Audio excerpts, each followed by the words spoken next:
नहमदुहु व नुसल्ली अला रसूलिहिल करीम अम्मा बाद फ़अऊज़ु बिल्लाहि मिनश शैतानिर रजीम बिस्मिल्लाहिर रहमानिर रहीम। डियर स्टूडेंट्स, अस्सलामु अलैकुम व रहमतुल्लाहि व बरकातुहू। Today inshallah we have to start a new chapter and that is chapter number 9. इससे पहले हमने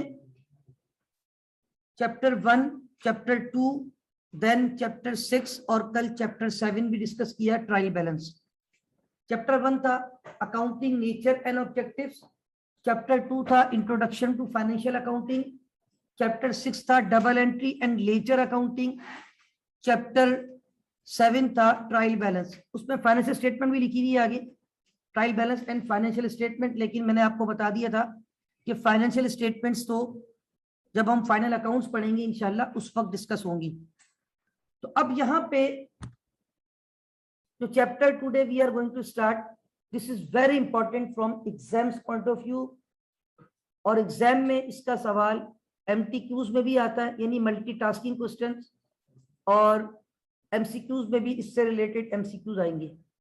ये चैप्टर थोड़ा लेंदी भी है और नो डाउट आज का लेक्चर, इंशाल्लाह कल का लेक्चर, आने वाले वीक के में भी 2 लेक्चर शायद इस पे फर्दर मुझे आपसे डिस्कस करना पड़े।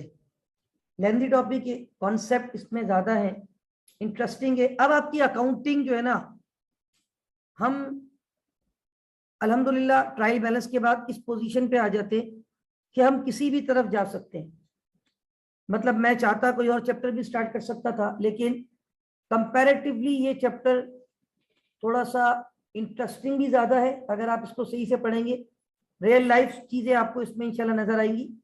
दूसरी बात, इस चैप्टर में कंपैरेटिवली दूसरे चैप्टर के मुकाबले में थोड़ा सा ये इजी है, और मेरी कोशिश होती है थोड़े आसान आसान चैप्टर पहले कवर करवाऊं, तो ताकि एकदम मुश्किल चैप्टर पे जाऊं तो आपको फिर प्रॉब्लम ना हो, आप यूज टू हो जाएं, स्पेशली नॉन कॉमर्स स्टूडेंट्स।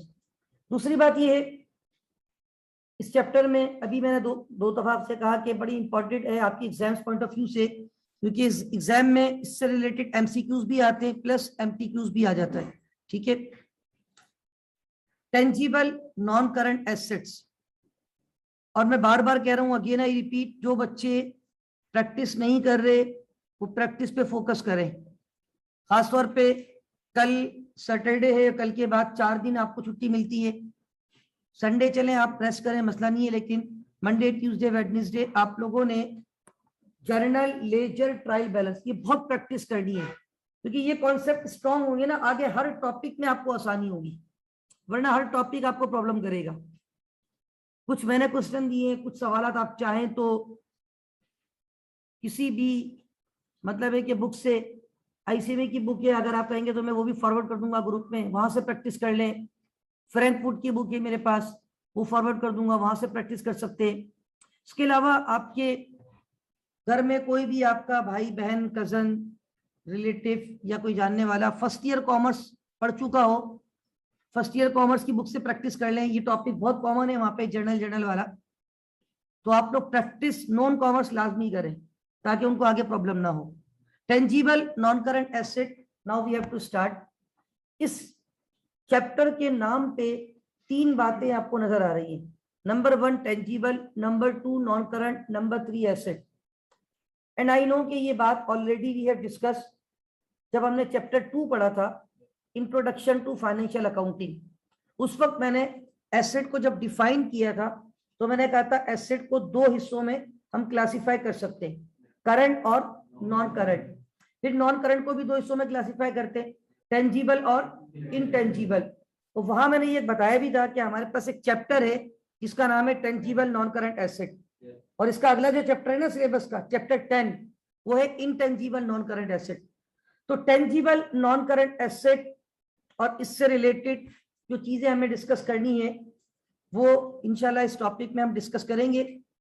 और वेरी इंपॉर्टेंट पॉइंट के ये जो आपका चैप्टर नंबर 9 है, ये बेसिकली अगर मैं एक जनरल वर्ड यूज करूं जो कि कॉमर्स वालों के लिए बड़ा कॉमन वर्ड है, डेप्रिसिएशन।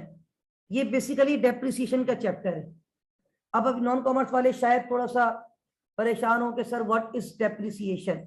तो डेप्रिसिएशन का कॉन्सेप्ट मैं आपको दूंगा। तो ये जो टेंजिबल नॉन करंट एसेट्स होते हैं, अब इसके और क्या क्या ऑल्टरनेट नाम हो सकते हैं। देखिए सबसे पहले तो मैं थोड़ा सा यहाँ पे जो है ना एक कॉन्सेप्ट आपको देता हूँ आईएएस का। एक टॉपिक एक आईएएस है जिसका नाम है पीपीई, यानी प्रॉपर्टी प्लांट एंड इक्विपमेंट।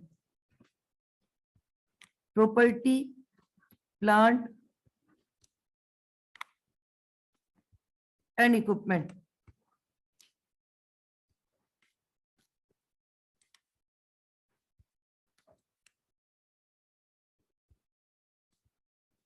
एक वर्ड मैंने यहाँ पे यूज किया PPE, property plant and equipment. Basically ये आईएएस 16 कहलाता है। अब ये आईएएस क्या होता है, मैंने आपको थोड़ा सा आइडिया दिया था ना, इंटरनेशनल अकाउंटिंग स्टैंडर्ड्स। ये डिफरेंट चैप्टर्स लिखे गए और प्रॉपर्टी प्लांट इक्विपमेंट के लिए भी है आईएएस 16। इसका जो चैप्टर नंबर है, रेफरेंस जो है वो आईएएस 16 है। अब ये पीपीई मैंने यहाँ पे क्यों लिखा है, इसकी एक लॉजिक है। असल में जो पीपीई की डेफिनेशन है ना, वो डेफिनेशन कुछ ये है कि टेंजिबल नॉन करंट एसेट, ये जो पीपी है ना, इसी को कहा जाता है टेंजिबल नॉन करंट एसेट, जो कि आपके पास हो और आपके पास हो उसका ऑब्जेक्टिव जो है वो help for use in production हो, या supply of goods and services हो, या रेंटल टू अदर्स हो, या एडमिन पर्पस हो। ये जो आपके टेंजिबल नॉन करंट एसेट होते हैं। अब जैसे there are so many tangible non current assets in this classroom. Split, क्या ये रिसोर्स है, एसेट है? क्या ये टेंजिबल है? इसको हम देख सकते हैं, नजर आ रहा है आपको? क्या इसकी लाइफ 1 साल से ज्यादा है तो नॉन करंट भी है। यानी इस चैप्टर में सिर्फ हम उन रिसोर्सेज को फोकस करेंगे जो at the same time 3 in 1 हो, यानी वो आपके लिए एसिड भी हो, एसिड होने के साथ साथ नॉन करंट भी हो, यानी उनके बेनिफिट 1 साल से। और number 3, this is very important, कि उसको आप फिजिकली देख सकते हो। कहाँ रह गए थे? तो आग देर से खुली, फिर जल्दी जल्दी निकले, पुलिस वाले कोने भी खड़े थे। ओके, अच्छा अब बात यह है कि tangible non current asset, property plant and equipment, IAS 16। कुछ चीजें मैं बोर्ड पे लिखूंगा और पहले आपने उनको देखना है, फिर मैं उनको 1 by 1 एक्सप्लेन करूंगा और फिर बताऊंगा कि ये क्या कॉन्सेप्ट है डेप्रिसिएशन का। ठीक है, इसमें कुछ पॉइंट्स हैं, लाइक पीपीई किसको कहा जाता है। अब मैं शॉर्टकट में लिख रहा हूँ, पीपीई मतलब प्रॉपर्टी प्लांट एंड इक्विपमेंट। पीछे नजर आ रहा है आप लोग? ओके, पीपीई की डेफिनेशन होती है टेंजिबल नॉन, मैं मुख्तसर बता रहा हूँ, वैसे तो इसकी डेफिनेशन काफी डिटेल है, लेकिन इन शॉर्ट हम कह सकते हैं इसको टेंजिबल नॉन करंट एसेट। अब जितने भी टेंजिबल नॉन करंट एसेट हैं, चाहे अब वो, मैं एग्जांपल अगर आपको दूं, land, building, furniture, motor vehicle, computer, laptop, printer, scanner, machine, plant, equipments, ये सारी चीजें क्या है? 3 in 1 एसेट भी है। इन सब की लाइफ 1 साल से, और इन सब को फिजिकली हम, वेरी गुड, 3 in 1। तो प्रॉपर्टी प्लांट इक्विपमेंट की डेफिनेशन है टेंजिबल नॉन करंट एसेट। वैसे इसकी डेफिनेशन में और भी बहुत सारी बातें लिखी हुई होती है, मैं आपको वैसे ही वर्बली बता देता हूं। कहते हैं कि tangible non current assets that are held for use in production. या तो आप उसको कहाँ यूज करते हैं? आप किसी कंपनी में चले जाए, वहां प्रोडक्शन हाउस होता है या प्रोडक्शन डिपार्टमेंट होता है, तो क्या प्रोडक्शन डिपार्टमेंट पे बड़े बड़े प्लांट लगे हुए होते हैं? तो क्या वो एसेट है? क्या उनकी लाइफ 1 साल से ज्यादा है? क्या फिजिकली हम उनको देख सकते हैं? Use in production. Supply of goods and services, बड़ी बड़ी कंपनी अपनी प्रोडक्ट को सप्लाई करने के लिए मोटर व्हीकल यूज करती है। आप घर से यहाँ आते हैं, यहाँ से घर जाते हैं, ड्यूरिंग आप अक्सर देखते होंगे पेप्सी की गाड़ी जा रही है, उस पर प्रिंट हुआ होता है पेप्सी। आप देखते हैं किसी कंपनी की गाड़ी जा रही है, वो क्या कर रही होती है? Supply of goods and services. वो जो उसकी गाड़ी जा रही है, मोटर व्हीकल, क्या वो एसेट है? क्या उसकी लाइफ 1 साल से ज्यादा है? क्या वो फिजिकल नजर आ रही है आपको? पहला ऑब्जेक्टिव क्या है? Tangible non current asset that are held for use in production. Number 2, supply of goods and services. Number 3, rental to others. Sometime आप गाड़ियां रेंट पे दे रहे होते, आप जनरेटर रेंट पे दे रहे होते, बहुत सारी इक्विपमेंट्स जो एसेट्स हैं आपके और जिनकी लाइफ 1 साल से ज्यादा है, जो फिजिकली एग्जिस्टेंस रखते हैं, आप उनको रेंट आउट कर देते हैं, तो वो भी आपके one of the reason non current asset, rental to others. और फॉर एडमिन पर्पसेस, अब ये इस क्लासरूम में ये सारे एडमिन पर्पसेस में एसेट यूज किए जा रहे हैं। ये सारे एसेट जो आपको नजर आ रहे हैं इस क्लासरूम में, फर्नीचर आपको नजर आ रहा है, कंप्यूटर आपको नजर आ रहा है, लैपटॉप आपको नजर आ रहा है, ये स्प्लिट आपको नजर आ रहा है, व्हाइट बोर्ड आपको नजर आ रहा है, ये मल्टीमीडिया आपको नजर आ रहा है। This all are asset plus non current plus tangible. अब ये जो चीजें हैं ये एडमिन पर्पस में यूज हो रही है। तो टेंजिबल नॉन करंट एसेट की definition with respect to IAS 16, what is IAS 16? International accounting standard number 16, जिसका नाम है PPE, property plant and equipment. अब ये जो पीपी है ना, ये कॉमन वर्ड है। अब बड़ी बड़ी कंपनीज जो है जब अपनी एनुअल रिपोर्ट बनाती है तो उनके पास क्या 1 या 2 एसेट होते हैं? हजारों हो सकते हैं। मतलब उनके पता नहीं पूरे पाकिस्तान में कितनी ब्रांचेस हैं, और पूरे पाकिस्तान, अब आप PSO की मिसाल ले लो, पाकिस्तान स्टेट ऑयल, एक मिसाल लेता हूं, कितने ज्यादा पेट्रोल पंप्स हैं सिर्फ कराची में। इवन सम टाइम तो मैं देखता हूं एक ही रोड पे, बिल्कुल थोड़ा सा डिफरेंस पे, सम टाइम अगर आप थोड़ा सा ये आयशा मंदिर से नॉर्थ की तरफ जाए, आमने सामने 2 PSO के पंप एक ही रोड पे, जाने वाले रोड पे आने वाले रोड पे, बिल्कुल आमने सामने अपोजिट साइड पे। तो कितने पेट्रोल पंप, कितनी मशीनें लगी हैं, कितने नॉन करंट एसेट, और ये पंप इनके अपने हैं तो ये भी इनके एसेट्स हैं।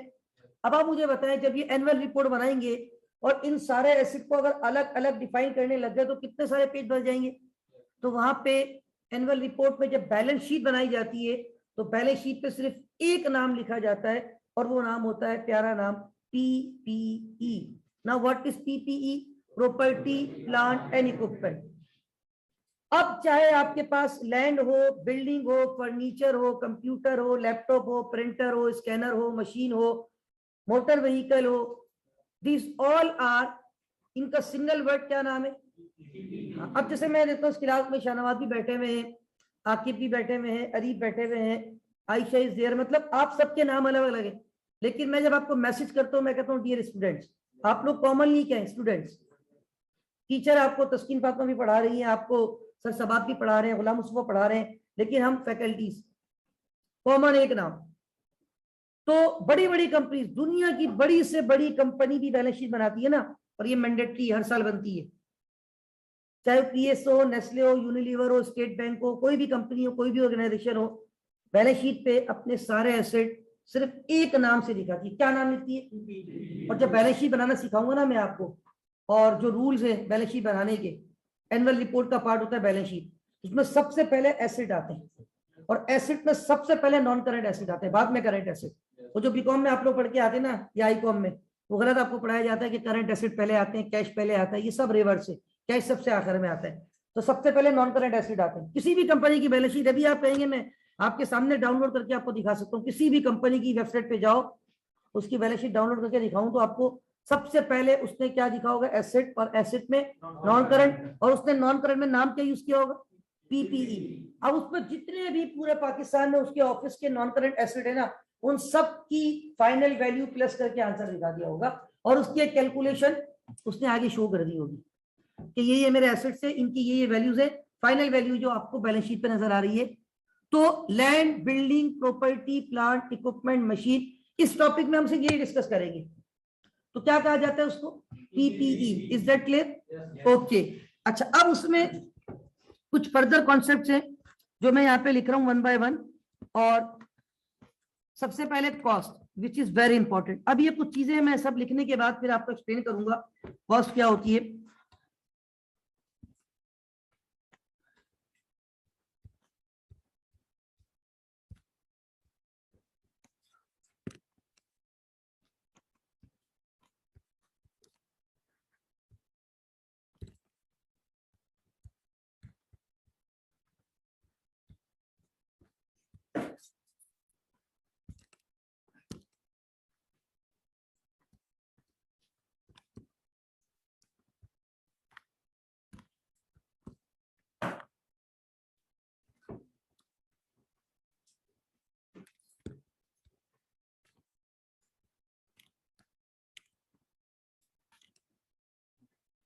जी क्या लिख रहा हूं मैं, ये अमाउंट पेड और fair value of other consideration given to acquire an asset.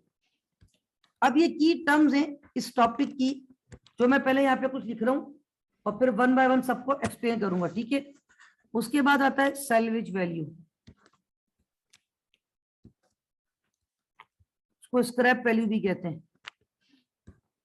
और उसको रेसिडुअल वैल्यू भी कहते हैं। तीन नाम है, तीनों अल्टरनेट वर्ड है, राइट। सैल्वेज, स्क्रैप या रेसिडुअल वैल्यू, ये बेसिकली कहलाती है estimated value at the end of assets life.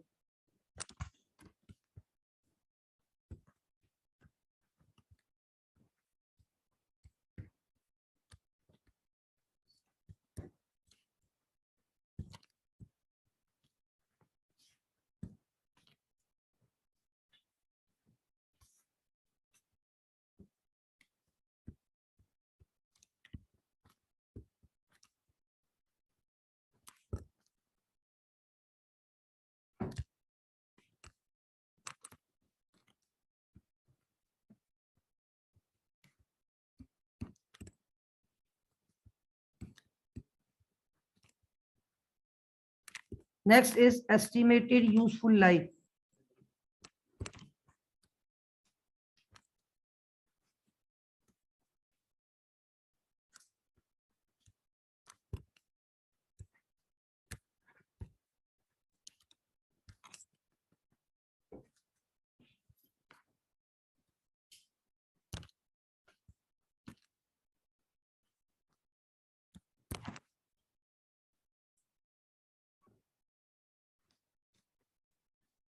अच्छा ये यहाँ पे पहले मैंने लिखा है PPE number 1, cost number 2, scrap salvage या residual value number 3, estimated useful life number 4। Now depreciable cost.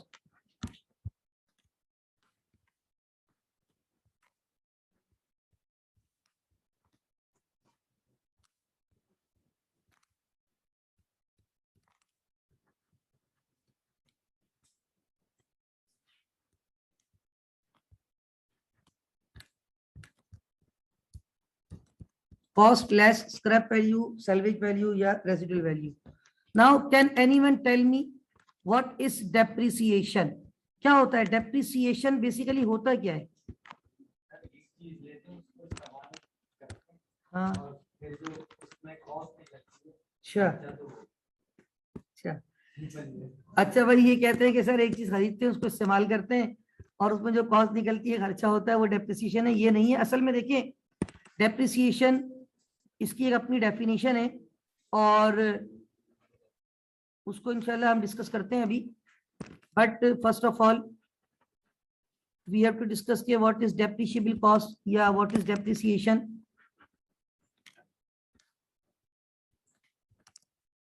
जी एनी अदर?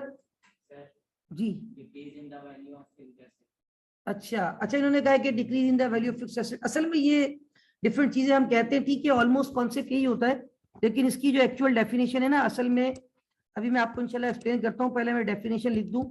कहते हैं systematic allocation of depreciable cost of an asset over its expected useful life. यानी systematic allocation, अभी क्या है systematic allocation क्या है? ये आपने कहा कि decrease in the value of non current asset, systematic allocation of depreciable amount या depreciable cost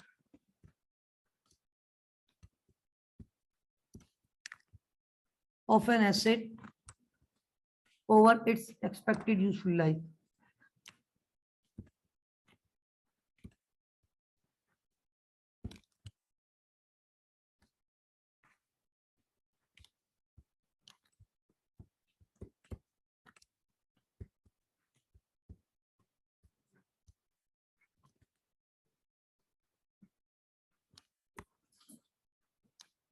Then finally we have book value,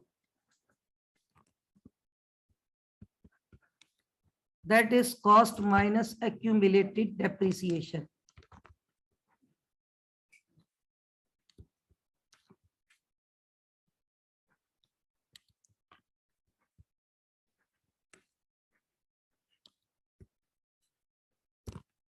अच्छा, ये पॉइंट्स जो मैं यहाँ पे लिख रहा हूँ अभी, नो डाउट, क्योंकि आप लोगों ने अभी डेप्रिसिएशन का कॉन्सेप्ट नहीं पढ़ा, आप लोगों को चीजें नहीं पता, तो डेफिनेटली ये चीजें भी आपको अनलेस एंड अनटिल मैं डिस्कस नहीं कर दूं आपको क्लियर नहीं होगी। तो मैं आप सबसे कह रहा हूँ फिलहाल for the time be kindly stop writing कर दें, और मैं पहले समझा दूं फिर आप कॉपी कर लीजिएगा। काइंडली स्टॉप राइटिंग, ठीक है। अच्छा, अब देखिए यहाँ पे मैंने अराउंड ये 7, अब आप कहेंगे डेफिनेशन या की कॉन्सेप्ट यहाँ पे बोर्ड पे लिखे। Number 1 PPE, number 2 cost, number 3 salvage scrap या residual value, number 4 estimated useful जिंदगी, number 5 depreciable cost, number 6 depreciation and number 7 book value.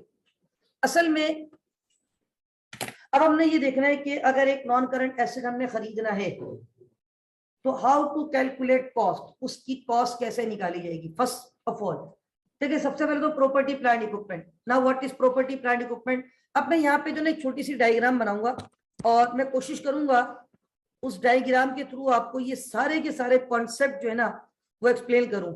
यानी अगर ये 7 कॉन्सेप्ट हैं, property plant equipment, cost, salvage value, estimated useful life, depreciable cost, depreciation and book value, तो उस छोटी C diagram में ये 7 के 7 कॉन्सेप्ट आपको नजर आए।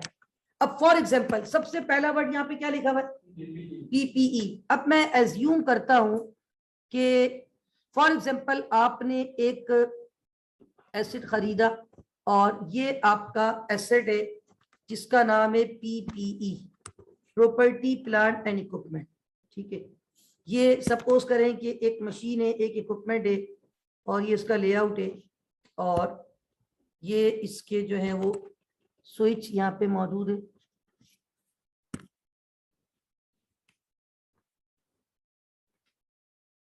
ठीक है भाई।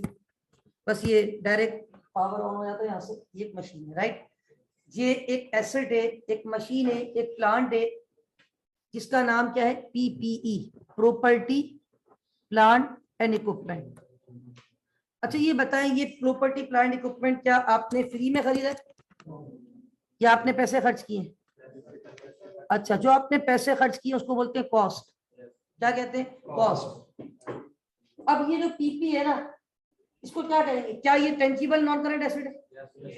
भाई ये मशीन है ना, मैंने क्या कहा, ये पीपी बेसिकली आपकी क्या है, मशीन। ये इसका स्विच है, डायरेक्ट यहाँ बटन दबाते हैं ऑन हो जाती है और ये यूनिट बनाती है, प्रोडक्शन प्लांट है आपका, ठीक है। इसका नाम हमने रखा है पीपी, वैसे इसका नाम मशीन है लेकिन ये टेंजिबल नॉन करंट एसेट है। अच्छा, अब कॉस्ट के बारे में लिखा हुआ है अमाउंट पेड और fair value of other consideration given to acquire an asset. Amount paid से मुराद, अब इसमें बहुत सारी चीजें हैं। अब कैसे, फॉर एग्जांपल आपने ये मशीन जो है ना इंपोर्ट की है, ठीक है, दुबई से, तो अब मैं इसकी कॉस्ट कैलकुलेट करने जा रहा हूं। How to calculate cost. ये पॉइंट नंबर 1 तो यहाँ पे आ गया पीपी। पॉइंट नंबर 2 क्या था, कॉस्ट। कॉस्ट के लिए सपोज करें इसकी जो प्राइस थी, परचेज प्राइस, वो इसकी हमारे पास आ रही थी, सपोज कर लेते हैं कि एक काम करते हैं, स्पेस थोड़ा कम है, कि डायग्राम नेक्स्ट पेज पे बना दूं मैं, ताकि वहां ये आप लोगों को सब चीजें नजर भी आएंगी और वहां समझाने में मुझे आसानी हो जाएगी। नेक्स्ट पेज पे चलते हैं, ठीक है। अब यहाँ पे हम देखें, एक टाइमलाइन भी सामने रखूंगा, सारी चीजें आपको वन बाय वन। देखिए ये मैंने एक टाइमलाइन, ठीक है, ये टाइमलाइन से मुराद इस एसेट की एक लाइफ है, ठीक है। आज आपने एसिड खरीदा, आज Jan 1, 2016, एक मिसाल देता हूं, आपने कहा ये एसिड की लाइफ एस्टिमेटेड है 5 साल। कितनी इसकी एस्टिमेटेड लाइफ है? 5 साल। 2016, 2017, 2018, 2019 और लास्ट ईयर 2020। ये मैंने एक टाइमलाइन बना दी 5 साल की, ठीक है। और ये जो हमारे पास 5 ईयर है, 5 साल, 2016, 2017, 2018, 2019, 2020, ये आपका साल का पहला दिन। Happy new year Jan 1। ये Jan 1 कौन से ईयर का है? 2016।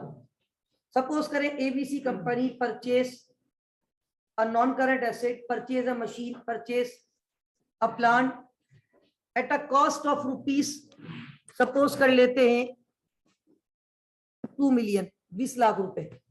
अब ये तो इसकी परचेज प्राइस है। पहले मैं चले यहाँ पे एक समझाने के लिए, please silent, all of you are requested to please be silent, ठीक है। ये एक मशीन आपकी, सपोज यहाँ पे मैंने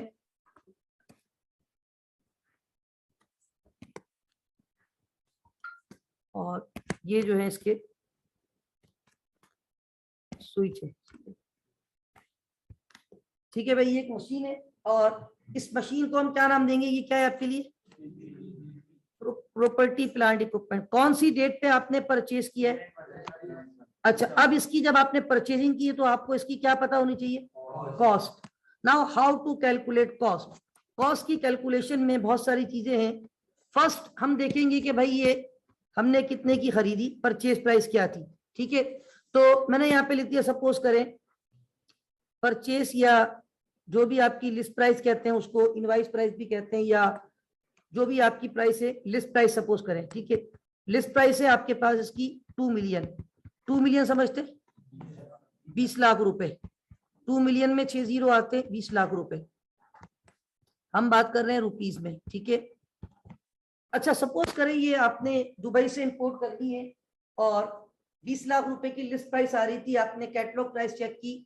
आज के दौर में बड़ी आसानी है, आप नेट पे जाएं, आपको वहां से कैटलॉग मिल जाती है, आपको प्राइस पता चल जाती है। आप कंपनी की वेबसाइट पे गए, उसकी प्रोडक्ट आपने चेक की, वहां पे लिस्ट प्राइस कितनी आ रही है इस प्रोडक्ट की? 2 मिलियन। अब ये 2 मिलियन जो है ना, ये है लिस्ट प्राइस। अब जब आपने उनसे कॉल पे बात की, सपोज करें कि वो उन्होंने कहा कि अभी हमारे यहाँ एक्सपो चल रहा है, जो भी है, हम आपको एक प्रोमो दे रहे हैं और इस पे आपको ट्रेड डिस्काउंट मिल रहा है 10%। 10% क्या मिल रहा है? तो इसका मतलब है अब हमें 2 मिलियन देने, या 2 मिलियन का 10% वेव हो जाएगा। वो कहलाता है ट्रेड डिस्काउंट। क्या कहलाता है? Trade discount. कितना परसेंट मिला? 10%। तो 2 मिलियन का 10% होता है 200,000। एम आई राइट? यानी 2 मिलियन का 10% होता है 2 लाख रुपए। अब ये जो 2 लाख रुपए है ना, ये हम क्या करेंगे, इसमें से माइनस। अच्छा, अब एक बात सुन ले, शायद ये फर्स्ट टाइम मैं कर रहा हूं नॉन कॉमर्स के लिए। अकाउंटिंग में माइनस का साइन नहीं लगाते, बल्कि अकाउंटिंग में माइनस किससे रिफ्लेक्ट होता है? ब्रैकेट से। अकाउंटिंग में जो चीज भी ब्रैकेट में लिखी जाएगी, इसका मतलब है वो क्या हो रही है? माइनस। अब मुझे बताएं, अगर ये 2 मिलियन की आपने लिस्ट प्राइस थी और उन्होंने आपको 10% वेव किया हुआ है, डिस्काउंट दिया है, तो वो आपको जो इनवाइस बना के देंगे ना, बिल, क्या वो 20 लाख रुपए का देंगे? कितने का देंगे? 18 लाख। इसको कहते हैं इनवाइस प्राइस। क्या कहते हैं? इनवाइस। यानी जो बिल आपको मिलेगा, बिल आपको कितने का मिलेगा? 1.8 मिलियन, मतलब 18 लाख रुपए। अब ये 18 लाख रुपए इसकी कॉस्ट नहीं है सिर्फ, ये तो अभी दुबई में आपने 18 लाख रुपए देने। अब ये बताओ, दुबई से यहाँ फ्री में आएगी? आपको कौन सी कॉस्ट देनी है? ट्रांसपोर्टेशन कॉस्ट, किसी शिप के थ्रू आएगी, किसी एयर सर्विस के थ्रू आएगी, तो आपने उसको कौन सी कॉस्ट पे करनी है? Transportation cost. तो क्या वो भी इसकी कॉस्ट में शामिल होगी? बिल्कुल। अच्छा, सपोज करें आपने ट्रांसपोर्टेशन के 100,000 पे किए। How much? 100,000। उसके बाद सपोज कर लेते हैं कि आपने इंश्योरेंस करवाई थी रास्ते की, उसको कहते हैं इंश्योरेंस इन ट्रांजिट। क्या कहते हैं? इंश्योरेंस इन ट्रांजिट, रास्ते की इंश्योरेंस। खुदा ना खास्ता रास्ते में कोई हादसा नहीं हो जाए, to be on safe side पे जाने के लिए आपने इंश्योरेंस करवाई थी। इंश्योरेंस वालों को आपने दिए 50,000 रुपए, ये भी आपकी कॉस्ट है। फिर आपकी मशीन इंपोर्ट पोर्ट पे पहुंचेगी तो आपको इंपोर्ट ड्यूटी पे करनी पड़ेगी। जो गाड़ियां आती है बाहर से, उस पर इंपोर्ट ड्यूटी लगती नहीं लगती है भाई? वो भी उसकी कॉस्ट में शामिल होती है, या आप बोलते हैं ठीक है आपको इंपोर्ट ड्यूटी नहीं देनी? देनी पड़ती है ना। तो इंपोर्ट ड्यूटी आपने पे की। सपोज कर लेते हैं आपने इंपोर्ट ड्यूटी पे की है 150,000 की। अच्छा, अब उसके अलावा सपोज करें कि गवर्नमेंट ने कहा आपको एक टैक्स भी देना है इसके ऊपर, इंपोर्ट ड्यूटी के अलावा एक टैक्स होता है नॉन रिफंडेबल और एक होता है रिफंडेबल। एक टैक्स क्या होता है? नॉन रिफंडेबल, और एक क्या होता है? रिफंडेबल। टैक्स वो होता है वंस आप पे कर रहे हैं गवर्नमेंट के लिए, बाद में आपको रिफंड हो जाएगा। तो जो टैक्स बाद में रिफंड हो जाएगा ना, वो एसेट की कॉस्ट में शामिल। ये इसलिए बता रहा हूं, एग्जाम में जब सवाल आता है कॉस्ट आपको सम टाइम कैलकुलेट करना पड़ती है, और वो आपको रेलिवेंट डेटा भी देगा और इनरेलिवेंट डेटा भी देगा। You have to ignore irrelevant data. सिर्फ कौन सा डेटा हम लेंगे जो हमारे लिए रेलिवेंट होगा। अगेन आई रिपीट, अगर कोई नॉन रिफंडेबल टैक्स से, नॉन रिफंडेबल का मतलब क्या है? वापस नहीं आएगा। जो पैसा वापस नहीं आएगा वो आपके लिए कॉस्ट है या नहीं? लेकिन जो रिफंडेबल है, आप नियम बन के सोचो, जो पैसा वापस आ जाएगा तो क्या वो आपके लिए कॉस्ट हो सकता है? नहीं हो सकता ना भाई। वंस आपने पे करना है, वापस मिल जाएगा, वो आपकी कॉस्ट नहीं है, वो आपका एक्सपेंस नहीं है। अब मैं आपको मिसाल दूं, लास्ट फ्राइडे या लास्ट सैटरडे हम लोग पिकनिक पे गए, ठीक है। वहां पे मैंने तो वो वहां पे क्या कहते हैं लॉकर्स मिल रहे थे, लेकिन मुझे तो इशू नहीं था। मैंने एक स्टूडेंट को जो भी मेरे पास सामान था रखवा दिया, वापसी में उससे ले लिया। तो लॉकर्स का शायद सीन ये था कि अगर उसकी की आपने घुमा दी तो आपको 500 देना है। और समटाइम ये भी होता है, मैंने सुना था, इस दफा शायद भी था वहां पे, कि इनिशियली आपने 500 का डिपॉजिट रखना है, और शाम को जब आप जाते हुए की वापस करोगे तो आपको 500 रुपए वापस वो रिफंडेबल होता है। तो जो रिफंडेबल है क्या वो आपकी कॉस्ट है, वो आपका एक्सपेंस है। लेकिन अगर नॉन रिफंडेबल है तो फिर वो आपका, अगर आपने की घुमा दी, ऐसा हुआ भी था 2-3 स्टूडेंट, एक ने मुझे कंफर्म बताया कि सर वो चाबी मुझसे खो गई, उन्होंने मुझसे 500 रुपए लिए। तो मैंने उसको ये भी कहा कैलकुलेशन करके कि तुम्हें ये पिकनिक 1900 रुपए की पड़ गई। हकीकत में टू बी वेरी ऑनेस्ट कह रहा हूँ, मैंने ये जुमला कहा था उसको। 1400 आईसीएमए को दिए, 500 रुपए वहां दिए, मुझे चाबी घुमाई उसने, तो कितने की बिक्री? अब इसका मतलब उसकी कॉस्ट बढ़ गई। तो देखिए अल्टीमेटली वो टैक्स सवाल में लिखा होगा, रिफंडेबल भी सवाल लिखा हुआ होता है और नॉन रिफंडेबल। तो जब आप किसी नॉन करंट एसेट की कॉस्ट कैलकुलेट करने जाओगे, जब किसी नॉन करंट एसेट की कॉस्ट कैलकुलेट करने जाओगे, तो क्या रिफंडेबल नॉन रिफंडेबल दोनों टैक्स ऐड कर लोगे? सिर्फ कौन सा टैक्स लोगे? हाँ, जो रिफंडेबल अगर सवाल में होगा उसको क्या कर दोगे? इग्नोर। अब सपोज करें एक नॉन रिफंडेबल टैक्स भी आपने पे किया है जो कि आपको वापस नहीं मिलेगा। नॉन रिफंडेबल टैक्स आपने पे किया है 80,000 का, राइट। अच्छा, अब इसके अलावा जब आपकी मशीन यहाँ पहुंची, सब कुछ हो गया, वहां से आपने 20 लाख की मशीन थी, 2 लाख का डिस्काउंट मिला, वहां आपने कितने पैसे दिए? 18 लाख। फिर आपने ट्रांसपोर्टर को कितने दिए? 1 लाख। रास्ते की इंश्योरेंस करवाई थी उसके, आपने पोर्ट पे जाके इंपोर्ट ड्यूटी दी 1.5 लाख। फिर गवर्नमेंट ने कहा नॉन रिफंडेबल टैक्स भी आपने खान साहब ने लगा दिया देना है, वो कितना दिया आपने? 80,000। अब सपोज करें ये मशीन बाहर से आई है और इसमें कुछ मसला है, इसको यहाँ इंस्टॉलेशन करवानी है, तो क्या इंस्टॉलेशन चार्जेस भी आपने पे करने पड़ेंगे? बाहर मोबाइल आते हैं ना, बाहर से वो लॉक होते हैं, उसको अनलॉक करवाना पड़ता है, उसके भी पैसे जाते हैं, वो पीटीए का भी चक्कर होता है, ठीक है ना। तो इंस्टॉलेशन चार्जेस, सपोज करें आपने 70,000 के इंस्टॉलेशन चार्जेस पे किए, तो ये 70,000 भी आपकी कॉस्ट में शामिल हो जाएंगे। इसके अलावा और भी कॉस्ट हो सकती है, मैं एक चीज और लिख रहा हूं यहाँ पे, साइट प्रिपरेशन कॉस्ट। अब ये साइट प्रिपरेशन कॉस्ट क्या है? आपने जहां पे फाउंडेशन बनवाई है, जिस फाउंडेशन पे ये मशीन, ये जो इसकी फाउंडेशन बनी हुई है ना, कौन सी वाली? दिस वन, ये फाउंडेशन है, ये नजर आ रही है आपको, ये फाउंडेशन जिसपे ये मशीन में, इस फाउंडेशन पे भी आपने टाइल वाइल लगवाया, अच्छी सी फाउंडेशन, तो इस पे भी आपने 50,000 रुपए खर्च कर दिए, राइट। तो ये जो साइट प्रिपरेशन कॉस्ट है ये भी एसेट की कॉस्ट में शामिल होगी। अब इन सब को प्लस करें तो इन सब को जो प्लस करने के बाद अमाउंट आएगी 23 लाख। 23 लाख का मतलब होता है 23 लाख रुपए, यानी इस मशीन की कॉस्ट आपको कितनी पड़ गई? अब यहाँ पे देखिए, मैंने आपको अभी एक बात बोली थी कि मैं एक छोटी सी डायग्राम बनाने जा रहा हूँ, and I will try my best कि उस डायग्राम में ये 7 के 7 पॉइंट आपको नजर आए। सबसे पहला पॉइंट क्या था? TPE। तो क्या आपको ये एक टेंजिबल नॉन करंट एसेट नजर आ रहा है? ये टीपीई है इसका नाम, और ये टेंजिबल नॉन करंट एसेट है। और ये मशीन आपने कितने की खरीदी है? 23 लाख रुपए इज व्हाट कॉस्ट। अब आप शायद थोड़ा सा परेशान हो कि सर कॉस्ट की डेफिनेशन में दो बातें आपने लिखी है। पहली बात लिखी थी अमाउंट पेड, ये तो समझ आ रहा है, अमाउंट पेड जो हमने पे की है 23 लाख रुपए पे की है।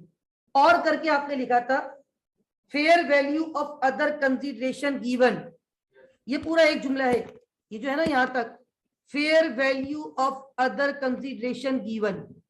असल में अगर मैं ये फिलहाल जुमला हटा दूं ना कि fair value of other consideration given, इसको अगर मैं माइनस कर दूं तो कॉस्ट की डेफिनेशन क्या बन जाती? Amount paid to acquire an asset, amount paid to acquire an asset.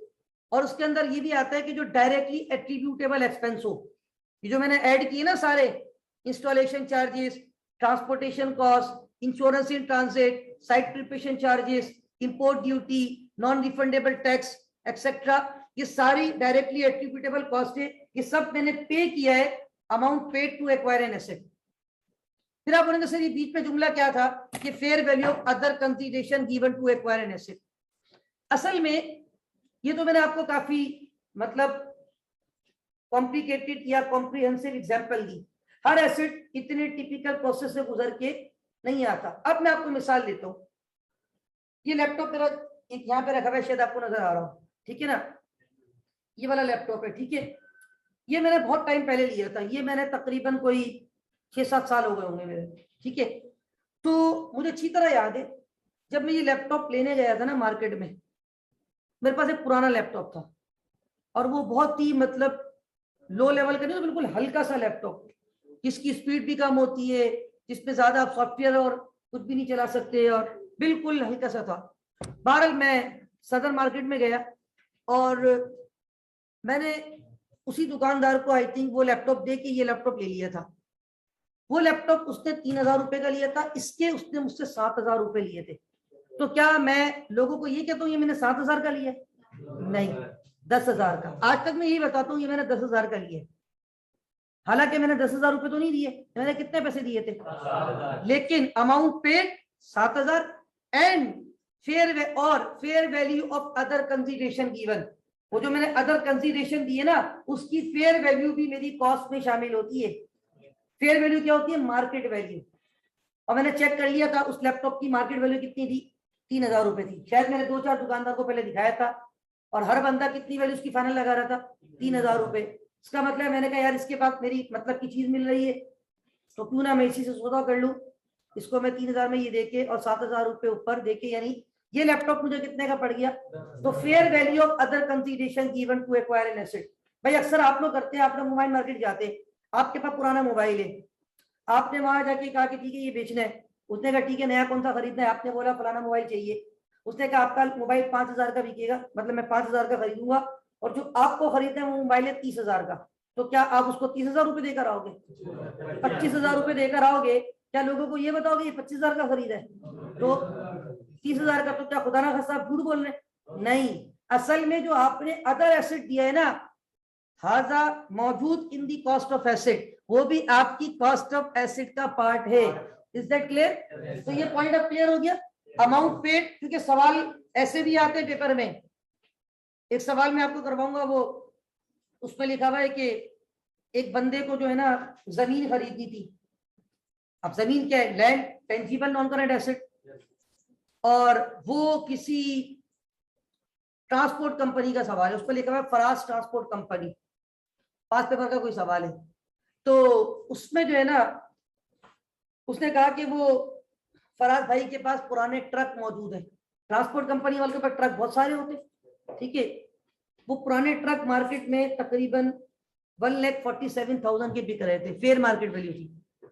जमींदार से जमीन जो लेनी थी ना, उसने बोला ये ट्रक भी मुझे दे दो सारे और मुझे 51,000 का कैश भी दे दो। तो इसका मतलब है उस जमीन की वैल्यू क्या है? 2,00,000। हाँ, 147,000 प्लस 51,000, 198,000 ये उसकी कॉस्ट है। तो अमाउंट पेड और fair value of other consideration given. Fair value of other consideration given का मतलब जो आपने अदर कंसिडरेशन दिए अदर देन कैश दिया है, उसकी फेयर वैल्यू प्लस अमाउंट जो पे की है उसको मिला लो तो एसेट की क्या कैलकुलेट हो जाती है। लेकिन हर केस ऐसा नहीं होता, मैंने फिर कहा है case to case situation to situation चीजें क्या करती वेरी करती। अब ये लैपटॉप मैंने लिया था, ये मैंने अभी रिसेंटली लिया कुछ टाइम पहले, लेकिन ये लैपटॉप जब खरीदा तो मैंने उसी मार्केट से लिया जहां से ये लिया था, लेकिन इस लैपटॉप को मैंने डायरेक्टली ऑन कैश परचेज किया। इस पे मैंने कोई ये वाला लैपटॉप देके एक्सचेंज नहीं करवाया, बल्कि उसको मैंने अपने साथ एक्स्ट्रा लगती हुई मैंने एक और परचेज कर लिया। तो बात ये है कि आप जब ये चीजें खरीदते हो, ये मैं डायरेक्ट कहता 22,000 का मुझे मिला था, क्या ही किया लैपटॉप लेकर आ गया, उसमें कोई अदर कॉस्ट नहीं लगी, तो वो 22,000 मेरे लिए क्या है इस एसेट की कॉस्ट है। Is that clear. अब तीसरा जो पॉइंट है वो है सैल्वेज, स्क्रैप या रेसिडुअल वैल्यू। तीन वर्ड है, इन तीनों का मतलब सेम है। इसको सैल्वेज वैल्यू भी कहते हैं, रेसिडुअल वैल्यू भी कहते हैं, स्क्रैप वैल्यू भी कहते हैं। अब आप मुझे एक बात बताएं, मैं एज्यूम कर रहा हूं कि ये एसेट कितने साल चलेगा मेरे पास, मतलब मैं ये एज्यूम, ये मैंने कब खरीदा 2016 में ना, जब मैं 2016 के जैन 1 पे मौजूद हूं। Happy new year Jain 1 2016। अब मुझे एस्टिमेट करना है। एक बात याद रखना, अकाउंटिंग में बहुत सारी चीजें एस्टिमेशन पे होती है, एक्चुअल नहीं होती। दुनिया में बहुत सारी चीजें एस्टिमेशन पे चल रही है। अब जैसे आज माह रबीउल अव्वल की पहली तारीख है, कल चांद नजर आ गया। चांद जब नजर आने का चांस होता है, कल 29 सफर थी, तो महकमा मासूमियात वाले अपनी प्रिडिक्शन कर रहे होते, एस्टिमेशन दे रहे होते कि चांद नजर आ जाएगा नहीं नजर आएगा। अभी लास्ट टाइम जब ईद उल फितर का चांद, बहुत लेट नाइट अनाउंसमेंट हुई, ज्यादातर शायद जो प्रिडिक्शन थी, एस्टिमेशन तो यही था कि चांद नजर, और हम थोड़ा सा कंपेयर भी कर रहे होते हैं कि सऊदी अरब में आज चांद नजर नहीं आया था, तो आज हमारा मतलब कल वहां पे चांद नजर नहीं आया था, तो आज हमारे यहाँ भी चांद नजर नहीं आएगा, क्योंकि हम नॉर्मली देखा यह गया कि ज्यादातर एक दिन का फर्क चल रहा होता है। इनफैक्ट मैं कल की आपको मिसाल दूं, कल मैं आपकी क्लास लेट की थी, मैंने बीच में मेरे पास गैप था, मैं क्लास में भी आया था, अनाउंसमेंट की थी कि मैं 12:30 बजे क्लास लूंगा, तो मैं नीचे बैठा हुआ था, स्टाफ के साथ वैसे ही डिस्कशन हो रहा था, क्योंकि अब स्टाफ नीचे शिफ्ट हो गया है, पता होगा आपको। तो मैं वही डिस्कशन हो रहा था कि यार आज 29 सफर है, तो पता नहीं चांद होगा या नहीं होगा।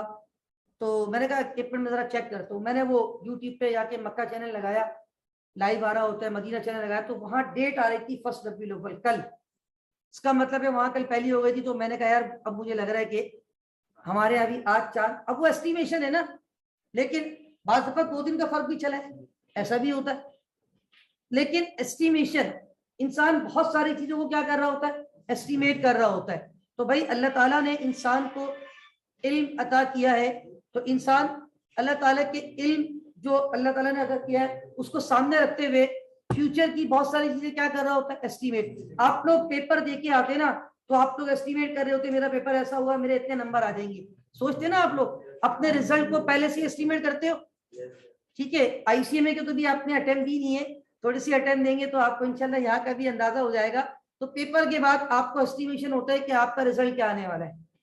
तो अब मैंने एस्टिमेट किया है कि यार ये एसेट कितने साल चल सकता है, यानी हम ये सोच रहे हैं, तो हम 2016 में बैठे हुए और हम ये सोच रहे हैं 2020 यानी 2020 में दुनिया चेंज हो जाएगी, तो ये मशीन जो है 5 साल तक हम रखेंगे, उसके बाद टेक्नोलॉजी चेंज हो जाएगी, तो आपको नई मशीन खरीदनी पड़ेगी। लेकिन ये बताओ क्या 5 साल के बाद भी ये एसेट मार्केट में बिकेगा या नहीं बिकेगा।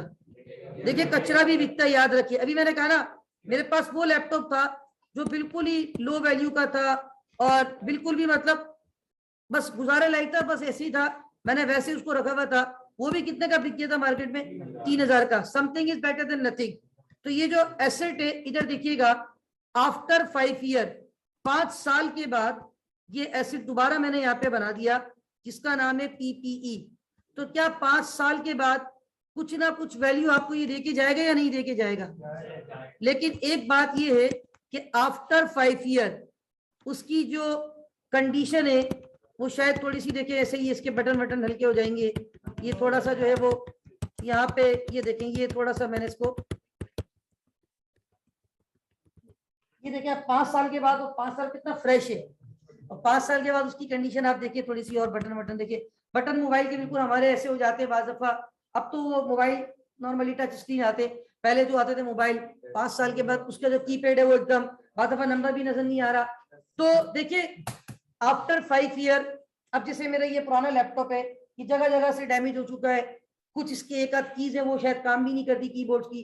तो बात ये कि there is wear and tear, 5 साल आप इसको यूज कर रहे हैं, वेयर एंड टेयर है, बहुत सारे मामला थे। सपोज करें कि ये इसकी 5 साल के बाद ये कंडीशन हो गई है, ठीक है, अब ज्यादा खराब हो गई है, चले अब सही है, नाउ मच बेटर। लेकिन कचरा भी बिकता है मार्केट में, something is better than nothing. अब मैं एज्यूम कर रहा हूं कि यार चले 5 साल के बाद कुछ नहीं, ये मुझे 3 लाख रुपए तो देके जाएगा। भाई 23 लाख रुपए की मशीन है यार, 23 लाख 5 साल यूज भी तो किया है ना, ठीक है, 23 लाख रुपए की मशीन थी, 5 साल यूज किया है, तो आपने कहा कि यार ये 3 लाख रुपए आपको एटलीस्ट देके जाएगा, ठीक है ना। देखिए something is better than nothing, बिल्कुल हकीकत है। अब जैसे मेरा छोटा सा मोबाइल फोन है, ये दिसंबर में या नवंबर में 2 साल हो जाएंगे मुझे, मैंने लिया था 13,000 या 12,000 कुछ का शायद। अभी भी मार्केट जाऊंगा, आई नो कि 3 से 4,000 रुपए मिल जाएंगे। Something is better than nothing. तो बात ये है, इनफैक्ट मैंने चेक भी करवाया था अभी कुछ टाइम पहले, वो शायद 5 या 6,000 रुपए दे रहा था, अब मैंने और कम कर दिए, फर्दर थोड़ा सा यूज कर लिया। तो बात ये है, ये जो 3,000 रुपए है ना, ये कहलाती है इसकी स्क्रैप वैल्यू। कौन सी वैल्यू? स्क्रैप किसको बोलते हैं? कबाड़िए को। स्क्रैप किसको बोलते हैं? कबाड़िए को। इसका दूसरा नाम है रेसिडुअल वैल्यू, बची हुई वैल्यू। याद है कैपिटल की डेफिनेशन में पढ़ाया था, रेसिडुअल इंटरेस्ट, बचा हुआ हिस्सा। रेसिडुअल का मतलब रिमेनिंग, तो रेसिडुअल वैल्यू। और इसका तीसरा नाम होता है कौन सी वैल्यू? Salvage value. मतलब ये इसकी 3 लाख रुपए एस्टिमेटेड है, एक्चुअल नहीं है, एस्टिमेटेड है। हम ये एस्टिमेट कर रहे हैं यार 23 लाख रुपए का एसेट किया है, 5 साल इसको डेफिनेटली प्रोडक्शन करेंगे, बहुत यूज होगा, दिन रात मशीन चलेगी, और 5 साल के बाद टेक्नोलॉजी भी चेंज हो जाएगी। भाई एक नया मोबाइल आता है ना, और उसके बाद जब अपडेटेड वर्जन आता है तो उसकी ब्रांड न्यू मोबाइल की कॉस्ट भी नीचे आ जाती है, और हम तो इस्तेमाल करके बोल रहे हैं। तो मेरे भाई बात ये 5 साल के बाद इसकी सैलवेज वैल्यू हम एस्टिमेट कर रहे हैं कितनी होगी। अब आप यहाँ पे देखिए, अगेन पहला पॉइंट था पीपीई, तो क्या आपको पीपी बिफोर आफ्टर नजर आ रहा है? दूसरा पॉइंट था कॉस्ट, क्या कॉस्ट की कैलकुलेशन क्लियर है? तीसरा पॉइंट क्या था? सैल्वेज, स्क्रैप या residual value. Is that clear? अब जरा इधर आ जाए, point number 4, estimated useful life. वो तो मैंने आपको खुद ही बता दी कितनी है। ये यहाँ पे हमने जो इसकी ये है हाजा एस्टिमेटेड यूजफुल जिंदगी, यूजफुल लाइफ। हम कितना एस्टिमेट कर रहे हैं कि ये कितने टाइम तक यूजफुल रहेगी मशीन हमारे साथ? 5 साल। 1 2 3 4 5 16 17 18 19 20, राइट? युवा दुआ दरे सिलोर पिंजो, 5 साल की लाइफ है। 5 साल तक ये एसेट आपके साथ इंशाअल्लाह कल भी जिंदा है, आज भी जिंदा रहेगा, ठीक है। अच्छा बात ये है, ये जो एस्टिमेटेड यूजफुल लाइफ है ये भी सवाल में दी जाती है, ठीक है ना। तो आपको पता होना चाहिए कि what is the concept of estimated. देखें हम एक्चुअल नहीं बोलते, हम क्या बोलते हैं? एस्टिमेटेड। सैलरी भी क्या बोलते हैं? एस्टिमेटेड। उसके बाद ये 5वां जो वर्ड है डेप्रिशिएबल कॉस्ट। असल में पहले आपको ये पता होना चाहिए कि व्हाट इज डेप्रिसिएशन। देखिए with the passage of time, जैसे जैसे हम एसेट को यूज करते हैं उसकी वैल्यू क्या होती है? कम होती है। अभी मैंने कहा मैं हकीकत बताऊं, मैं जो एग्जांपल आपको देता हूँ ना क्लास में, मैं वो बिल्कुल रियल बता रहा होता हूँ, जो वाकई मेरे साथ चीजें हुई है, जो मैंने आपको मिसाल अभी दी। ये मोबाइल फोन की मैं हकीकत बता रहा हूँ। आज से कुछ टाइम पहले, थोड़ा ज्यादा टाइम हो गया, मैं कहते 5-6 महीने शायद हो गए होंगे, ये शायद इससे भी मोरलेस कुछ टाइम हुआ है। मैं गया था वंस मार्केट में और मैंने दिखाया भी था, अराउंड 5 या 6 हजार रुपए उसने कहे थे। लेकिन मैं अब ये कह रहा हूँ, मुझे पता है कि मैंने उसके बाद 6-7 महीने और यूज कर लिया। अब मैं जाऊंगा तो और उसकी वैल्यू क्या हो जाएगी, यानी फर्दर इस एसेट पे क्या रिकॉर्ड हो चुका होगा? Depreciation. What is depreciation? Systematic allocation of depreciable amount या depreciable cost of an asset over its expected useful जिंदगी, useful life. What is depreciation? Systematic allocation of depreciable amount of an asset over its expected useful life. आप एक asset खरीद के लाते, वो asset आपको फायदा देता है मेरे भाई। 5 साल तक आप उससे प्रोडक्शन करते हैं और वो प्रोडक्शन आप यूनिट बनाते हैं 10 रुपए का, मार्केट में बेचते हैं 20 रुपए का, हर यूनिट पे 10 रुपए कमा रहे हैं, तो वो मशीन आपको फायदा दे रही है। एसेट की डेफिनेशन ही है जो रिसोर्स हो आपके कंट्रोल में और आपको फ्यूचर में वो क्या दे, बेनिफिट। तो अब असल में एक बात आपको यहाँ समझाना ये चाहता हूं कि जो एसेट भी होते हैं ना वो with the passage of time convert हो जाते हैं एक्सपेंस में। ये मोबाइल 2 साल पहले लिया मैंने, उस वक्त मेरा ये एसेट था, अभी भी एसेट, लेकिन ये कन्वर्ट किस में होता जा रहा है। एक वक्त आएगा, मुझे पता है, कल मैं यही सोच रहा था रात को, क्योंकि इसमें बहुत ज्यादा डेटा हो चुका है। एक तो क्लास का इतना सारा, सिर्फ आपकी नहीं, पता नहीं कितने सारे सेक्शन अल्हम्दुलिल्लाह मेरे चल रहे होते हैं, उनका सारा डेटा, आपके सारे ग्रुप्स, तो थोड़ा सा अब ये बहुत स्लो हो गया है। तो अब मुझे पता है एक वक्त आएगा इसको शायद मैं घर पे 2-3 ऐसे मोबाइल रखे हुए जो खत्म हो जाते हैं वैसे ही पड़े रहते हैं। तो बात ये है कि एक वक्त आएगा इसकी वैल्यू बिल्कुल खत्म हो जाएगी। तो इन शॉर्ट आपका asset with the passage of time किस पे कन्वर्ट होता है, एक्सपेंस। आपने आईसीएमए को पैसे दिए, तभी तो यहाँ बैठे हुए, मैं बार बार कहता हूँ ये प्रीपेड है, ये आपके लिए अभी एसेट है, 6 महीने बाद किस पे कन्वर्ट हो जाएगा, एक्सपेंस। आपके मोबाइल पे इजी लोड करवाते हो, प्रीपेड एसेट, उसकी भी एक एक्सपायरी डेट होती है, कॉल करो ना करो उस दिन के बाद वो क्या हो जाएगा, एक्सपेंस। आपके घर पे फर्नीचर होता है, एक पर्टिकुलर टाइम पीरियड के बाद वो खत्म हो जाता है, नया फर्नीचर लेकर आते हो, किस पे कन्वर्ट कर देते हो, एक्सपेंस पे। अब ये लैपटॉप था, ये ऑलमोस्ट बस चल रहा है स्क्रैप वैल्यू पे, लेकिन ये ऑलमोस्ट खत्म हो चुका है। लेकिन बात ये है कि asset with the passage of time आपका कन्वर्ट हो जाता है इनटू एक्सपेंस। 1 मिनट होल्ड कीजिएगा आप लोग।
अच्छा, तो बात ये हो रही थी एसेट जो है ना आपके, जो, प्लीज साइलेंट, ये जो आपकी डेप्रिसिएशन है ना, नाउ व्हाट इज डेप्रिसिएशन, असल में systematic allocation of depreciable cost.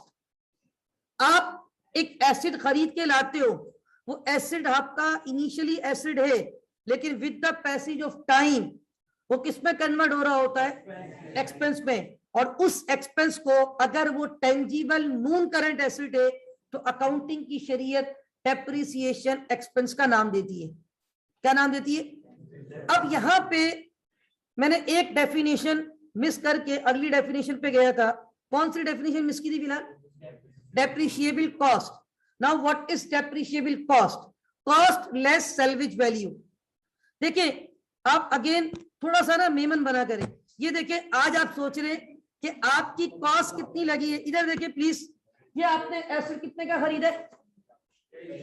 हाँ, अब एस्टिमेशन के कितने साल इसको चलाना है, और ये भी एस्टिमेटेड है कि something is better than nothing. 5 साल के बाद कितना पैसा वापस जेब में आ जाएगा? तो इसका मतलब है एक्चुअल खर्चा क्या 23 लाख रुपए हुआ। मेमन भाई कितना खर्चा हुआ?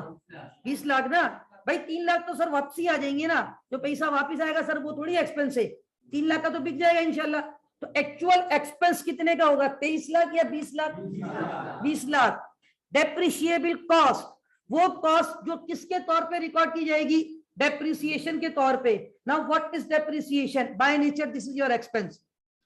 अब यहां पे डेप्रिसिएशन का जो कॉन्सेप्ट है, अगेन आई रिपीट, सबसे पहले देखिए व्हाट इज डेप्रिशिएबल कॉस्ट। मैं यहाँ पे कैलकुलेट भी करके देता हूं कि मैं अगर बात करूं कि डेप्रिशिएबल कॉस्ट मेरी एग्जांपल के अंदर, क्योंकि मैं बार बार कोशिश कर रहा हूं कि ये सारी चीजें आपको 1 बाय 1 क्लियर हो जाए। सबसे पहले हमने कहा कि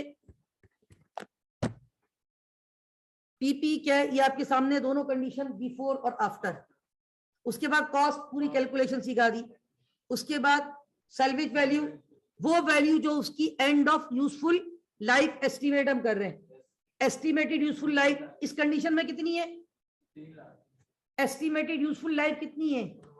5 साल। अच्छा, मैंने वहां पे एक बात लिखी थी, नंबर ऑफ ईयर भी हो सकती है, नंबर ऑफ। बाद सवाल में आएगा कि ये मशीन 50,000 यूनिट बना सकती है बस, तो उसकी लाइफ इन ईयर्स नहीं होगी, लाइफ इन, अब वो आप 1 साल में बना लो या 10 साल में बनाओ, ठीक है।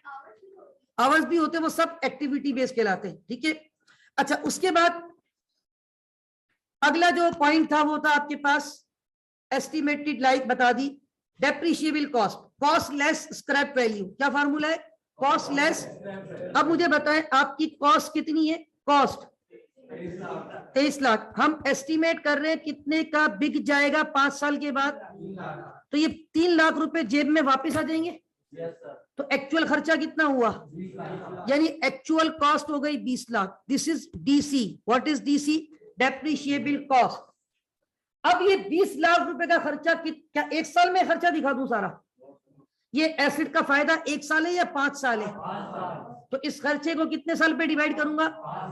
और हर साल इसको डेप्रिसिएशन रिकॉर्ड करूंगा। Come to the definition of depreciation, systematic allocation of depreciable amount of an asset over its expected useful जिंदगी, यूजफुल लाइफ।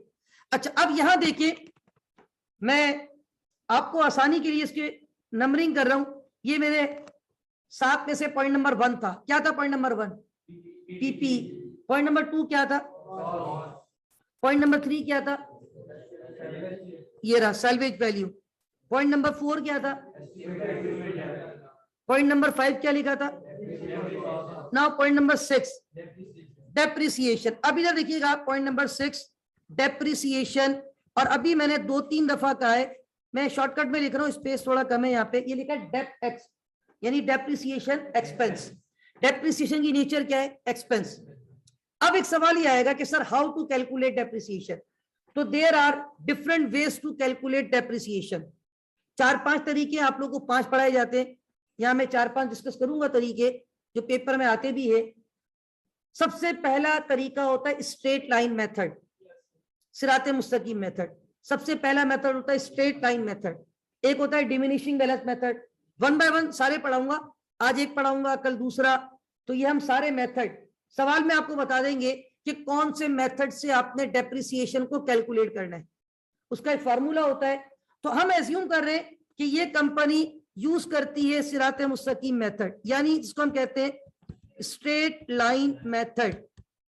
डेप्रिसिएशन एक्सपेंस को कैलकुलेट करने के लिए we have different methods. One of them कौन सा method होता है? Straight line method. Now how to calculate depreciation expense by using straight line method? The question is that how to calculate depreciation expense by using straight line method. The way is very simple.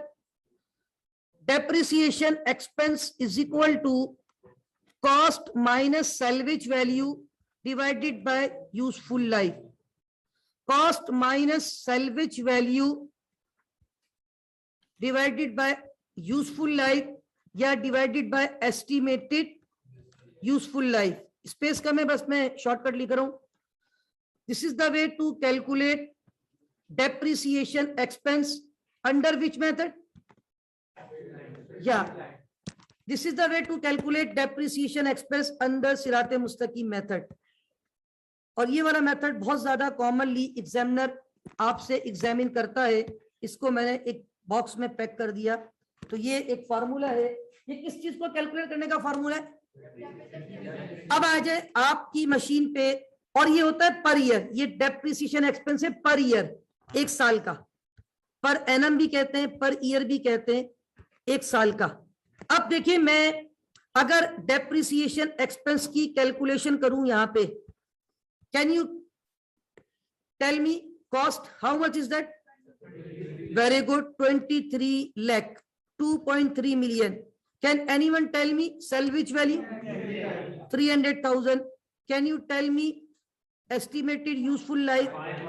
5 साल की इसकी estimated useful life तो divided by 5। तो क्या मुझे बता सकते हैं कि मेरा पर ईयर कितना डेप्रिसिएशन एक्सपेंस रिकॉर्ड होगा? डेप्रिसिएशन एक्सपेंस जो पर ईयर आ रहा है वो 4 लाख रुपए आ रहा है। How? Cost minus salvage value divided by estimated useful जिंदगी। Is that clear? एक साल में, अब आप देखिए, यहां जरा कॉन्सेप्ट चेक कीजिएगा। नेक्स्ट, पहले साल जब मैं एसिड को इस्तेमाल कर लूंगा, हमने एसिड कब परचेज किया था? Jan 1, 2016। अब आपने एसिड को इस्तेमाल करना शुरू किया, साल आपका आगे बढ़ना शुरू हुआ, जैन, फेब, मार्च, अप्रैल, मई, जून, जुलाई, अगस्त, सितंबर, और देखते ही देखते अक्टूबर, नवंबर, आज सपोज दिसंबर की 31 तारीख है और 2016 है। आज का सूरज ग्रुप होने वाला है, यानी आपका साल इख्तिताम पर है, राइट? अब आप मुझे बताएं, आपने एक साल एसिड को इस्तेमाल कर लिया। एक साल पहले एसिड यहाँ पे कितने का था आपके पास? 23 लाख रुपए का। कितने का था? ये बताएं, क्या एक साल के बाद भी आप ये कहते हैं कि आपका एसिड आज भी 23 लाख रुपए का जिंदा है? 23 लाख का तो नहीं है ना। अब आपने इसके ऊपर कुछ ना कुछ एक्सपेंस रिकॉर्ड करना है। आपने कहना है कि इसकी वैल्यू चेंज हो गई है। तो हमने जो मेथड इस वक्त सिलेक्ट किया उसका क्या नाम है? Straight line method.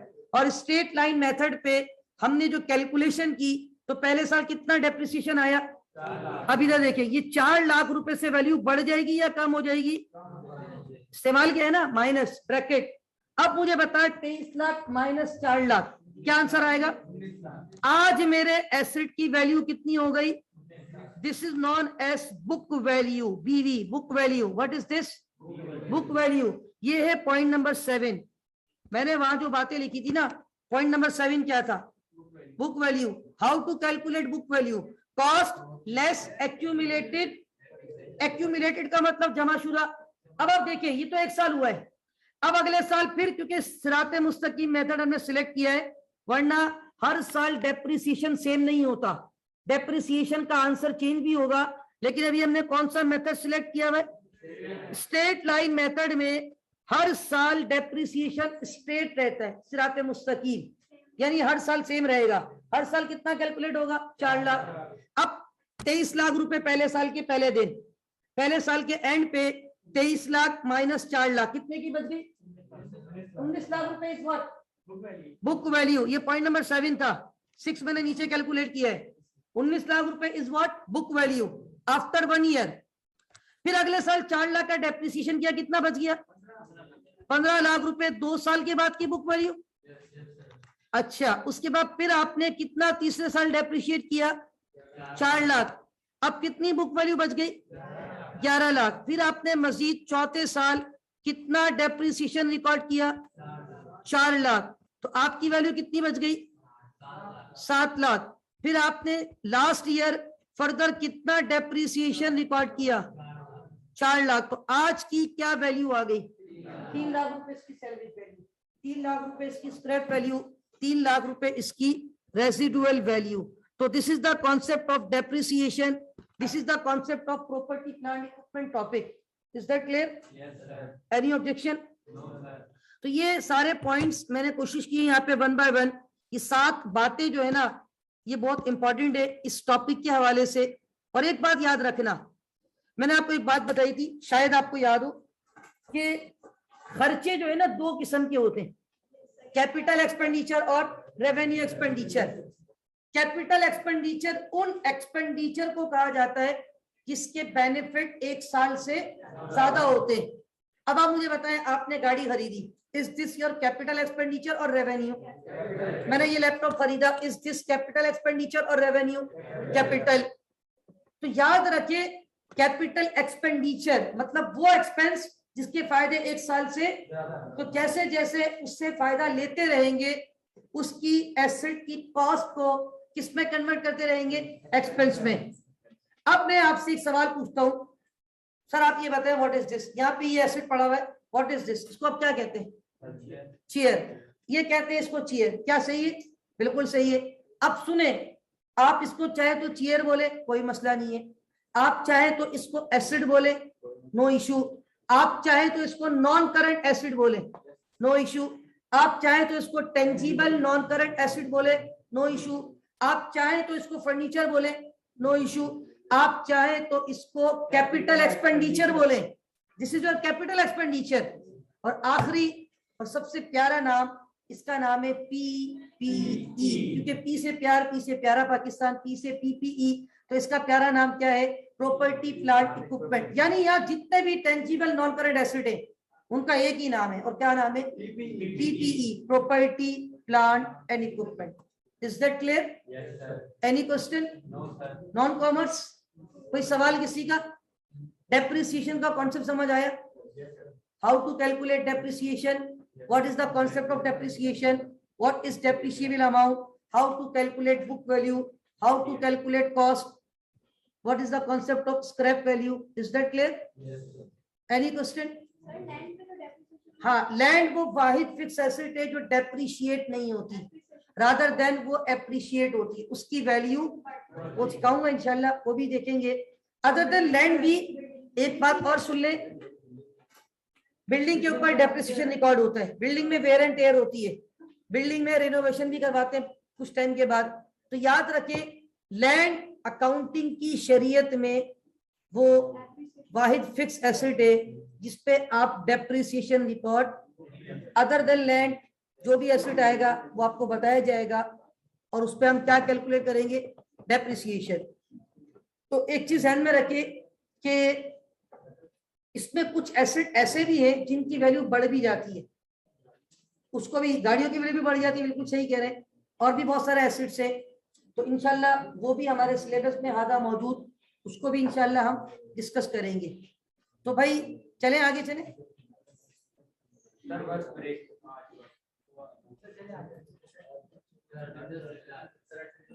Attendance already मैं ले चुका हूँ।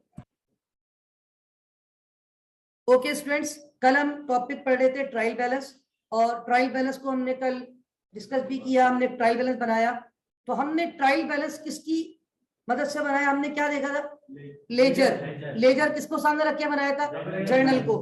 तो हमने back to back accounting cycle, business transaction, journal, ledger, trial balance. अच्छा, फिर मैंने कल एक बात आपसे कही थी, अगर आपको याद हो, कि ट्रायल बैलेंस का जो सवाल है ना, वो पेपर में MTQs में आता है, मल्टीटास्किंग क्वेश्चन। ये आपको नजर आ रहा है? ये मैंने अभी लाइव कनेक्ट किया है वेबसाइट पे मॉक सेशन, और ये हम MTQ नंबर जो है 46 पे मौजूद है, क्वेश्चन नंबर 46 MTQs है, और ये 10 नंबर का सवाल होता है। अब इसमें आपको ट्रायल बैलेंस बनाना है। Following balances have been acquired by the accountant of Murad traders for the financial year ended June 2017। अब ये आपको सारे हेड्स दिए हुए, इधर देखिएगा, पेपर में यही सॉफ्टवेयर होगा, ये सारे हेड्स मौजूद है। अब आपकी रिक्वायरमेंट क्या है, जरा पढ़े। प्रिपेयर द ट्रायल बैलेंस, क्या लिखा हुआ है? हाँ, मुराद भाई का आपने ट्रायल बैलेंस बनाना है। अब आप बोलेंगे सर लेजर तो ही नहीं, तो ये लेजर के सारे उसने आपको क्या दे दिए? बैलेंस। अब आप बोलेंगे सर कल तो आप बड़ी तकरीर कर रहे थे, वो बैलेंस ब्रॉट डाउन, असल बैलेंस होता है, और वो डेबिट में हो तो डेबिट में लिख देना, क्रेडिट में हो तो क्रेडिट में लिख देना। तो सर ये तो ठीक है, नीचे ट्रायल बैलेंस का फॉर्मेट बना हुआ है, डेबिट क्रेडिट हाजा मौजूद, लेकिन सर ये हमें कैसे पता चलेगा कि कौन सा डेबिट है और कौन सा? तो मैंने उसके लिए कल एक बात बता दी थी, कौन कौन सी नेचर वाले डेबिट होंगे? एसेट और एक्सपेंस, बाकी सारे क्या होंगे? अब आप देखिए, सबसे पहले सेल्स रेवेन्यू, क्या ये एसेट होती है? नहीं। क्या ये एक्सपेंस होता है? नहीं। ये रेवेन्यू है, खुद ही लिखा हुआ है, नाम ही काफी है। तो ये रेवेन्यू की नेचर क्या होती है? क्रेडिट। 4,35,000। आपने स्क्रॉल किया, आपने यहाँ पे जाके कहा सिलेक्ट, ये सिलेक्ट करना यहाँ खुद लिखा हुआ है, आपने कुछ नहीं लिखना। आपने कौन सा टाइटल सिलेक्ट कर लिया? Sales revenue. कितनी अमाउंट थी? 4,35,000 मैंने यहाँ पे लिखी। Is that clear? अब ये मैंने क्रेडिट पे क्यों लिखी? क्योंकि सेल्स रेवेन्यू थी। उसके बाद ऊपर आ जाए, अगला हेड बताएं क्या है? परचेज की नेचर। एक्सपेंस किस साइड पे जाएगा? 296,100। तो डेबिट पे लिख दूं? ये मैंने कहा एक टाइटल मुझे चाहिए, उसका नाम है परचेज, और 296,100। ओके, उसके बाद आगे चलते हैं। कैरेज इन एक्सपेंस 2,100। क्रेडिट पे लिखूं डेबिट पे? कैरेज इन ये रहा। How much is that? 2,100। Paper में बिल्कुल यही सॉफ्टवेयर है, इसी तरह आपने वहां अटेम्प्ट करना होगा। अच्छा, ड्राइंग कॉन्ट्रा कैपिटल, कैपिटल को कम करता है, ड्राइंग कैपिटल को, कैपिटल कम होता है तो डेबिट, 11,000 रुपए की ड्राइंग, और ड्राइंग हमेशा डेबिट होती है, मैं अक्सर कहता भी हूं अगर आपको याद है, D for drawing, D for debit, right. Okay, आगे आ जाए। नेक्स्ट, रेंट एक्सपेंस, एक्सपेंस 5200 जी, debit, rent expense, rent expense कितना था 5200, ठीक है। अच्छा, सपोज करें आपने इतना सॉल्व कर दिया, अभी कंप्लीट सॉल्व नहीं किया, ठीक है ना, मैंने आपको कहा था स्टेपिंग के मार्क्स होते हैं, ये मैं चेक करवाना चाह रहा हूँ आपको, मैं सबमिट करूंगा ना, something is better than nothing, कुछ ना कुछ मार्क्स दे देगा। कितने नंबर दे दिए मुझे इसने, 2.5 आउट ऑफ 2.5 आउट ऑफ 10। आगे चलते हैं, रेंट एक्सपेंस के बाद इंश्योरेंस, ये भी एक्सपेंस है 550, कितना हो जाएगा इंश्योरेंस, 550 डेबिट कर दूं, ओके। क्विक आगे आ जाए जरा, इंश्योरेंस के बाद क्या है, 1236 पोस्टेज एंड स्टेशनरी, स्टेशनरी आपका एसिड है, स्टेशनरी जो एसिड है ना, how much 1236, okay. Next, advertising कितनी है 250, 250 की एडवर्टाइजिंग की, पता नहीं कौन सी कम, 250 नहीं है, 2.5 लाख है बेसिकली, 3 जीरो ऑमिट है, ऊपर लिखा हुआ रुपीज इन 1000, राइट, 250। उसके बाद आ जाए आगे, एडवर्टाइजिंग के बाद देखिए क्या है, सैलरीज एंड वेजेस 10,500, सैलरीज। अच्छा, ये सारा मैं डेबिट पे क्यों लिखता जा रहा हूँ,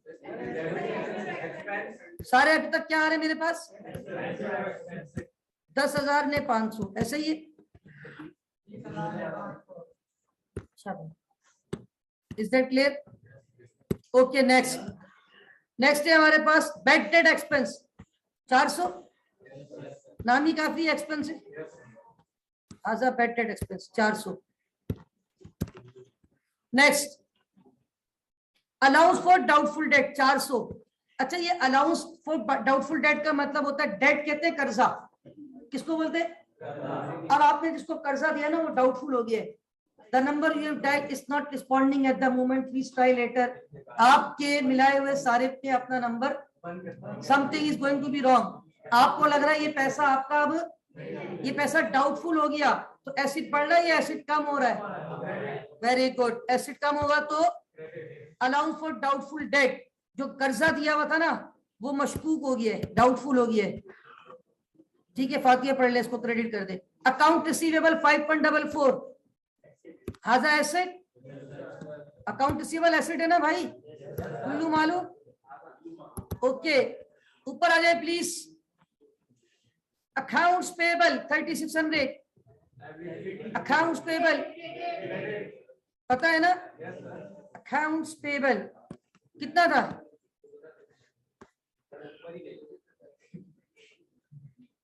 3600। Next please silent. नेक्स्ट है हमारे पास, नहीं हो गया, कैश एंड बैंक बैलेंस 4,000 रुपए, कैश एंड बैंक बैलेंस हाजा एसेट 4,000 रुपए, ओके। उसके बाद ऊपर आ जाए, इन्वेंट्री 8520, इन्वेंट्री एसेट 8520 था, 8520, right. Next, equipment at cost 1,80,000 रुपए का इक्विपमेंट है। अब मेरी बात सुनो, इक्विपमेंट आपने लिया है, इक्विपमेंट क्या है, करंट एसेट है नॉन करंट है, इसके ऊपर क्या रिकॉर्ड कर दिया होगा, जब डेप्रिसिएशन रिकॉर्ड करूंगा तो एसेट की वैल्यू तो कम होती है, तो एसेट कम होता है तो एक्यूमुलेटेड डेप्रिसिएशन होगा, ऊपर देखिए इसका एक्यूमुलेटेड डेप्रिसिएशन इक्विपमेंट, इधर देखिए कितना है, इसको डेबिट करूंगा या क्रेडिट, एक्यूमुलेटेड डेप्रिसिएशन 36,000। आखिरी हेड रह गया मुराद कैपिटल, कैपिटल डेबिट होता है या credit, how much is that. अब आप खुद भी देख लें, जितने भी हेड्स थे हमने सारे हेड्स ले लिए, तो क्या नीचे कोई स्पेस बच गया? मतलब टोटल करना है, बाकी ये पूरा हो गया कंप्लीट। अब अगर आपने टोटल भी नहीं किया, नंबर आपके 1 नंबर या 2 नंबर काट देगा। कितने नंबर काट रहा है आपके?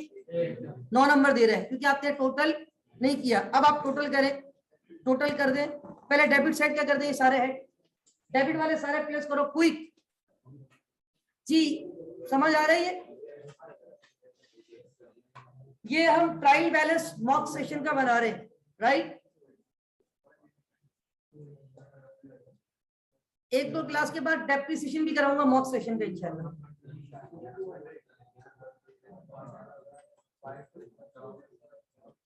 जी भाई 5 जी भाई कैलकुलेट नहीं किया।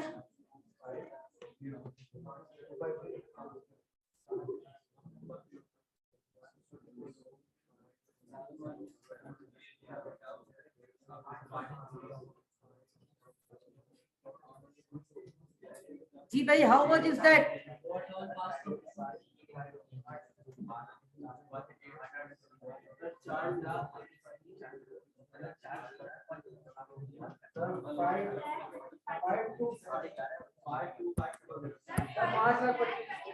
ओके भाई 2-3 शहादतें मसूल हो गई है 5,25,000 की, 5,25,000। और ये जरा चेक करो क्रेडिट वाला, चेक किया है? ये तो 3-4 वैल्यूज है, जल्दी से प्लस करो। कुल्लू सेन कितना आ रहा है? 5,25,000। चेक किए? Check it now.